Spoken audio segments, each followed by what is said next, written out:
Good morning, everybody. My name is Todd Duke. I'm with Resolve Marine Group and Resolve Marine of Alaska, and I represent a project called One Call Alaska.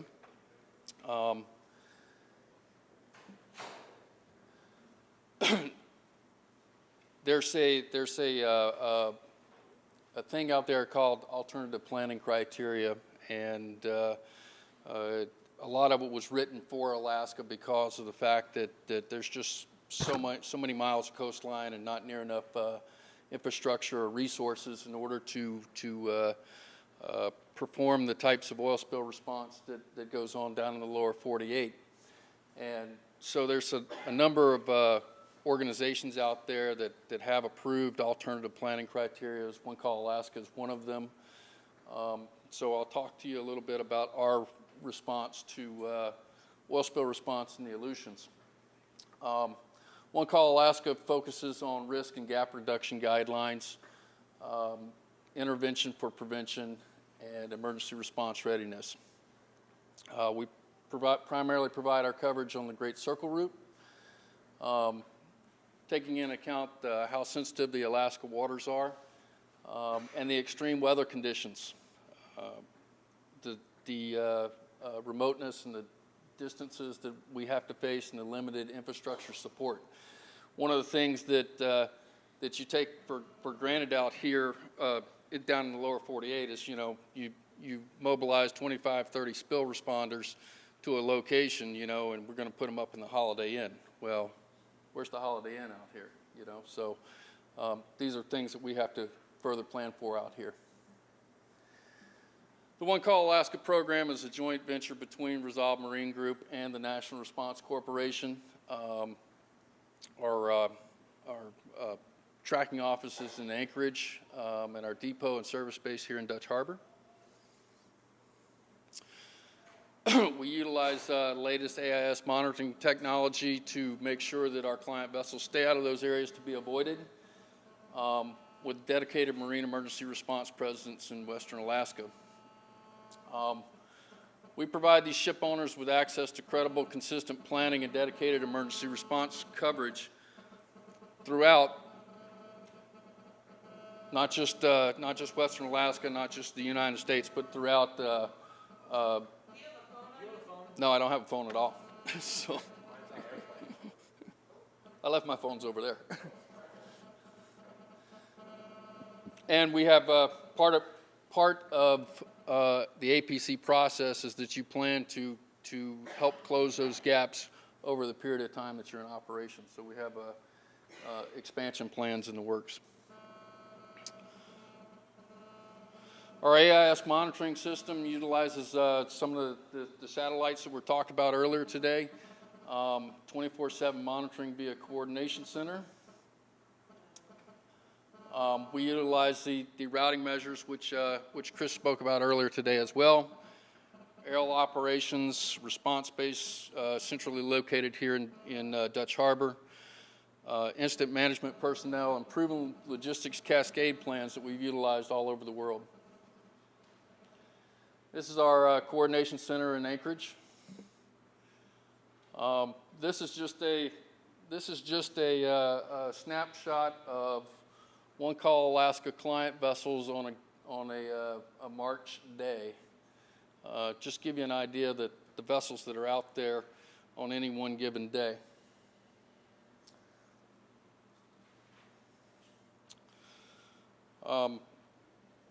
One of the things that we try to do is provide all sorts of training in the areas that we go to and participate in some of the training that the Coast Guard puts on.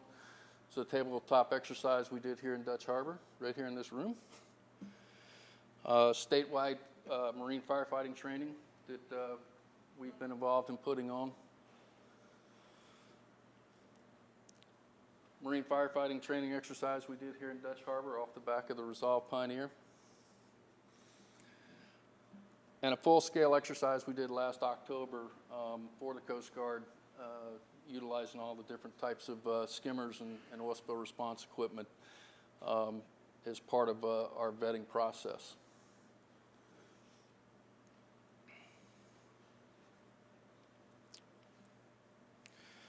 We also participate in U.S. prep exercises, SUNS drills, qualified individual drill and support, seminar support, developing training programs, and client company drill requirements. Some of the equipment that we have here in Dutch Harbor is the Resolve Pioneer, which is a oil spill response vessel and a rescue towing vessel. She's 78 tons of bollard pull. The Macushin Bay, which is also a rescue towing and oil spill response vessel. This is a Resolve Pioneer down in the Gulf of Mexico. I'm sure many of you guys heard about this cruise ship that had a small fire, and all these people were without food, water, and power and things for days. So utilizing two of Resolve's vessels, the Pioneer towed it back to port. The smaller vessel, we loaded it down with food and water and did vertical replenishments to take care of the passengers there. And that's the Pioneer during Deepwater Horizon. She spent the better part of 2.5 months or so skimming oil out there.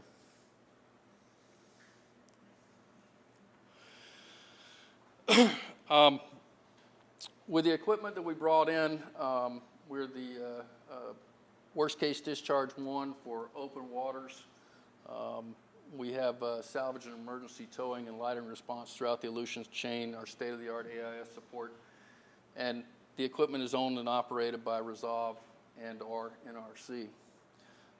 We also have our contracts have been pre-approved by the U.S. Coast Guard and the international group, which extends the liability coverage for those responsible parties.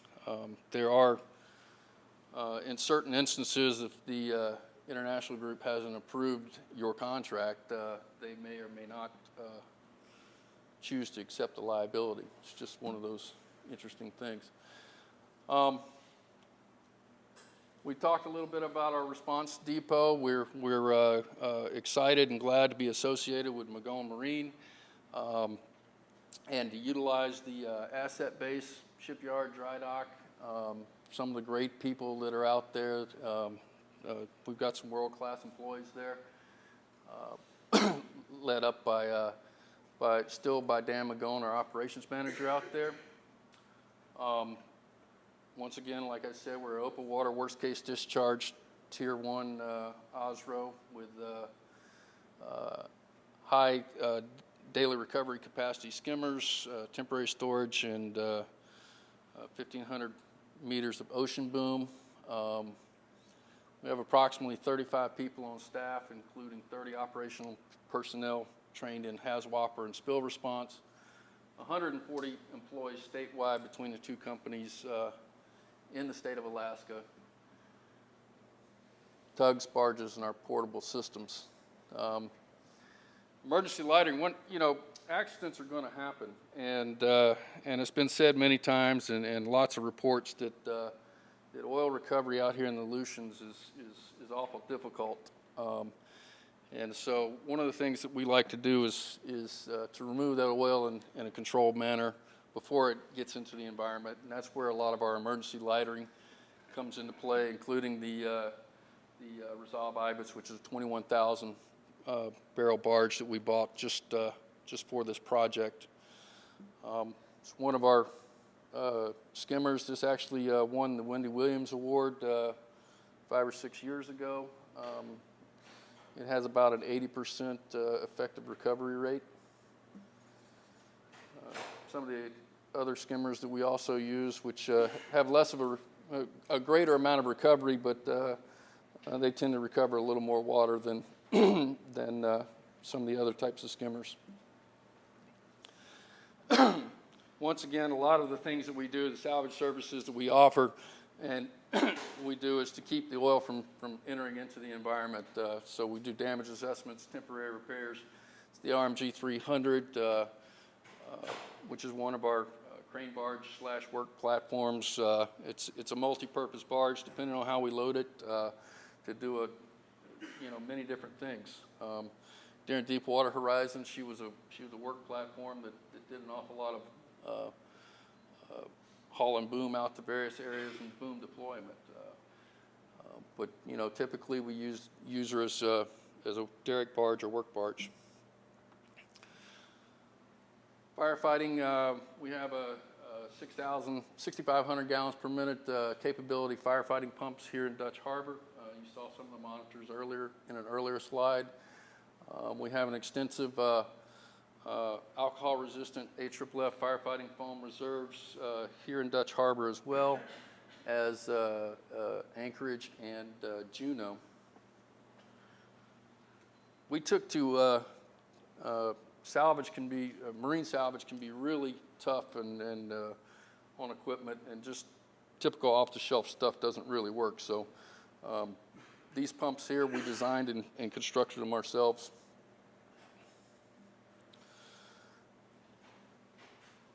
This is our primary mode of transport here in Alaska. It's our Pilatus PC-12. We utilize it for aerial tracking, cargo transport, personnel transport, that sort of thing. It's usually based in Anchorage.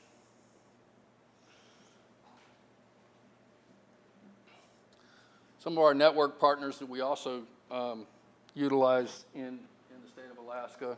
You've got to have partners. You can't do the whole thing yourself.